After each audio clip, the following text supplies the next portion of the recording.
तर नमस्कार मैत्रिणींनो. आता मी इथं ठेवलं गॅसवर पातेलं ठेवलं आहे. त्याच्यानंतर त्याच्यामध्ये घातले पाणी. पाणी थोडं गरम होऊ द्यायचं होतं, जास्त काही उकळू द्यायचं नव्हतं पाणी. त्याच्यामध्ये घातले मी सोयाबीन वडा. सोयाबीन वड्याची भाजी करायची होती, तर त्याच्यामध्ये घातले मी सोयाबीन वडा. थोडं होऊ दिलं त्याला आणि मग लगेच त्याच्यावर कढई ठेवली गॅसवर. आता इथं करायची होती पेस्ट कांदा लसूण टोमॅटोची. तर इथं मी कढई ठेवून त्याच्यावर घातले, तेल घातले त्याच्यामध्ये आणि कांदा आणि लसूण थोडा भाजून घेतलाय. जास्त काही लय भाजला नाही, पण थोडं भाजून घेतलंय त्याला. आता इथं भाजून घेतल्याच्यानंतर इथं टाकले मी टोमॅटो. टोमॅटो टाकल्याच्यानंतर आता इथं चांगलं ते मिक्सरला लावायचं होतं, पेस्ट करायची होती ना त्याची, तर ते मिक्सरला लावायचं होतं. तर इथं मी मिक्सरला लावून घेतले. आता कोणाकोणाला खूप जास्त भाजी आवडते नाही का, तर माझ्या मुलांना आणि मिस्टरांना ही जास्त भाजी आवडते. तर मला काय तेवढी नाही आवडत, पण चला ठीक आहे नाही का, त्यांच्यासाठी करावं लागते. तर इथं तीच मी कढई घेतली आहे. परत कढईत टाकले मी तेल. आता तेलात टाकले जिरं टाकल्यानंतर ते पेस्ट टाकली आहे आणि मिक्सरचं ते थोडं पाणी टाकले मसाल्याचं. इथं आता होऊ देणार होते थोडा मसाला. आणि मसाला झाल्याच्यानंतर तिथं टाकणार होते मी हळद.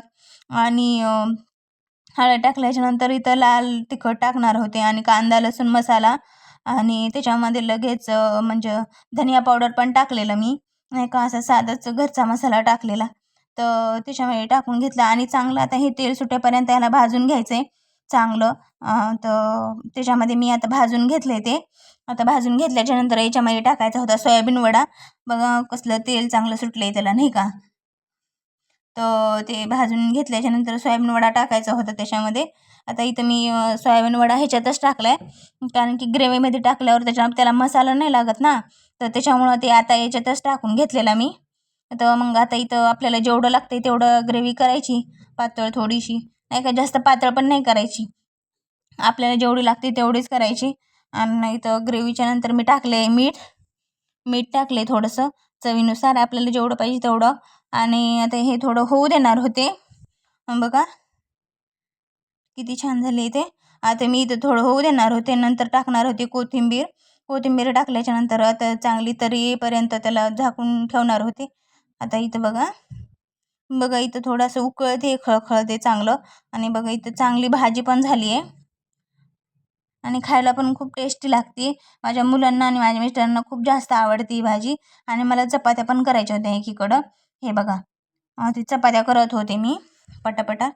तुम्ही म्हणता की ह्या चपात्या फुगत नाही, चपात्या का फुगत नाहीत, तर हे चपात्या होत्या आट्याच्या नाही का. आट्याचं पीठ आणलं होतं, कारण आमच्याकडचे गहू संपले होते. तर गहू संपले होते म्हणून आटाच वापरलेला. आणि मग ते जास्त किती वेळ जरी पीठ मळून जरी ठेवलं ना, तरी ते फुगत नाहीत त्याच्या चपात्या. आता काय माहीत का फुगत नाहीत तर बघा इथं मी आता अशा करून मी सगळ्या चपात्या वगैरे करून घेतलेल्या. आता गहू मी दिलेले दळायला, पण नाही का तोपर्यंत आता हेच संपेपर्यंत हेच करावं लागणार होतं. अशा करून मी सगळ्या चपात्या केल्या. चपात्या केल्याच्यानंतर मी डब्बा बांधाय घेणार होते माझ्या मिस्टरांचा, त्यांना डब्बा बांधून द्यायचा होता. तर त्याच्यामुळे ते डब्बा बांधाय घेतलेला. आणि इथं मी हे करणार होते, डब्बा बांधून त्यांचा कामाला जाणार होते त्यांना ते बांधून देणार होते. हे बघा तुम्ही पण करा, तुम्ही पण खावा आणि माझ्या चॅनलला नक्की सबस्क्राईब करा. नमस्कार, धन्यवाद.